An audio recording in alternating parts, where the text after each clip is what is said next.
जय श्री कृष्णा। ओम श्री परमात्मने नमः। श्रीमद् भगवत गीता अध्याय 10 श्लोक नंबर 34। मृत्यु सर्वहरश्च हम उपद्रवश्च भविष्यताम् कीर्ति श्रीवाक्कव नारीणाम स्मृतिर्मेधा धृति शमः।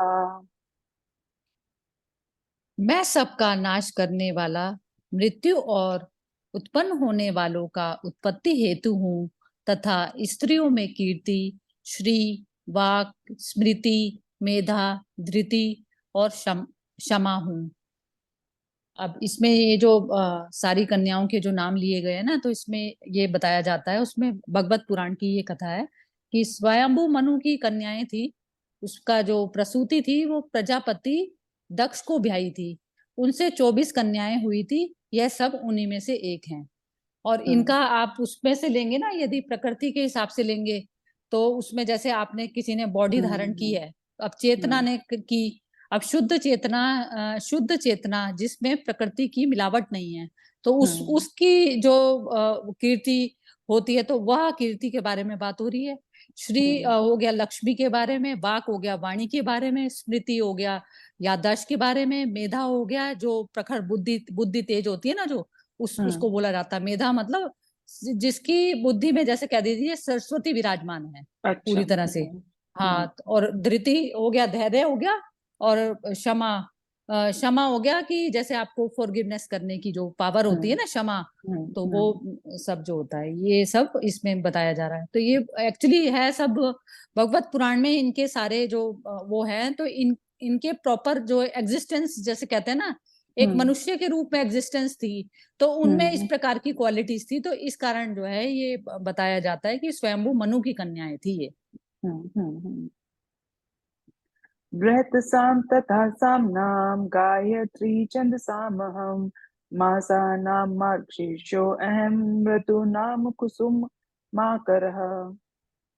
तथा गायन करने योग्य श्रुतियों में मैं बृहत साम और छंदों में गायत्री छंद हूँ, तथा महीनों में मार्गशीर्ष और ऋतुओं में वसंत मैं हूँ। ऋतु तो बसंत में होता है ना, जिस प्रकार आपका जैसे बाहरी तौर का जो मौसम होता है वो पूरी तरह से कहते हैं ना फूल खिले हुए का होता है, तरह तरह के फूलों का मौसम इस समय होता है बसंत में। तो इसी प्रकार आप इसको अपने मन के हिसाब से देख के सोच सकते हैं कि जहाँ के कभी भी मन आपका मुरझाई हुई कंडीशन में नहीं रहता, क्योंकि वो सत्य के साथ में समर्पित, सत्य के लिए समर्पित जो मन होता है उसकी मन की दशा हमेशा वसंत उसमें खिला रहता है हमेशा। तो इस प्रकार से जो है ये चीज बोली जाती है।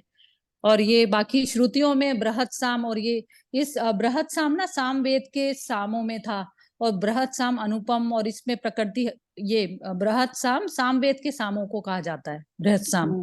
और छंदों में गायत्री छंद, गायत्री छंद तो आपको पता ही होगा कि जैसे जो ओम भूर्भुवः स्वः जो गायत्री छंद जो बोला जाता है, तो इसके भी आप एक एक शब्द का यदि मीनिंग देखेंगे तो वो जो हर चीज जो गायत्री मतलब जो बॉडी धारण जो की हुई है वो आप समझ लीजिए गायत्री। गायत्री माँ मतलब बॉडी माँ की तरह से कह लीजिए आप, या स्त्री कह लीजिए, कुछ भी कह सकते हो। और वो बॉडी समर्पित है वही चेतना के प्रति समर्पित बॉडी जो है, तो वो इस प्रकार से गायत्री छंद, उसका हर कृत्य हर काम हर एक्शन जो है पूरी तरह से छंद में होता है। मतलब छंद संगीत जैसे कहते हैं ना, कर्मों की एक गूंज होती है, तो वो संगीत में होती है पूरी तरह। द्युतं छलयतामस्मि तेजस्वी नाम अहम जयो अस्मि विवस्वायो अस्मि सत्वं सत्वताम अहम। मैं छल करने वालों में जुआ और प्रभावशाली पुरुषों का प्रभाव हूँ। मैं जीतने वालों का विजय हूँ, निश्चय करने वालों का निश्चय, और सात्विक पुरुषों का सात्विक भाव हूँ। छल करने वालों में जुआ। अब एक छल भी होता है, एक छल भी जो किया जाता है वो पूरी तरह से ऑनेस्टी में किया जाता है।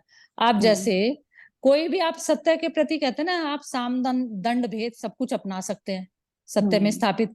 अब उसमें भगवान कृष्ण ने अब ये युद्ध में जो पार्टिसिपेट कर रहे हैं, अब छल से उन्होंने चाहे वो भीष्म पिता की हत्या करवा रहे हैं या फिर उसकी करवा रहे हैं द्रोणाचार्य की या कर्ण की, तो छल में जुआ वो प्रभावशाली पुरुष हमेशा जो है सत्य के प्रति होकर जो है एक्शन करता है। तो इस प्रकार छल में जुआ, छल करने वालों में जुआ, और मैं जीतने वालों का विजय हूँ। जीतने वालों का विजय ये हो गया कि सत्य तो हमेशा ही कहते हैं ना, जीतने वाला जो सत्य के प्रति होकर करता है, बेशक चाहे वो भारी तौर पे हार भी गया हो, बेशक चाहे उसने शरीर बॉडी भी त्याग दी हो, लेकिन उसकी जीत अवश्य पक्की हो जाती है जब वो अपनी पूरी तरह से कहते हैं ना सत्य के प्रति समर्पित होकर कर्म करने में। क्योंकि आप शरीर नहीं है, आप इंद्रिया नहीं है, आप मन नहीं है, आप बुद्धि नहीं है। तो इस प्रकार से उसकी तो जीत उसकी उसी क्षण हो जाती है जीत जिस टाइम आप स्थापित होते हैं। और निश्चय करने वालों का निश्चय निश्चय भी करने की जो शक्ति आती है वो भी सत्य से ही आती है। अब निश्चय जो है, निश्चय क्या होता है, बस एक जो सत्य में स्थित पुरुष सिर्फ एक ही निश्चय करता है कि वो सत्य से डगमगाता नहीं है कभी भी। इस प्रकार से। और सात्विक पुरुष में ये इसलिए कहा गया क्योंकि ये पूरी तरह से सात्विक पुरुष प्रकाश की ओर चलते हैं, प्रकाश की ओर चलते हैं ना, जैसे वो कहते हैं ना अस्तो माँ सदगमया अस्तो माँ सदगमया ज्योतिर्गमया, ऐसे करके जो बोला जाता है। तो उसमें सात्विक पुरुष मतलब अपने नॉलेज से सत को हमेशा धारण करे हुए होते हैं। जय श्री कृष्ण।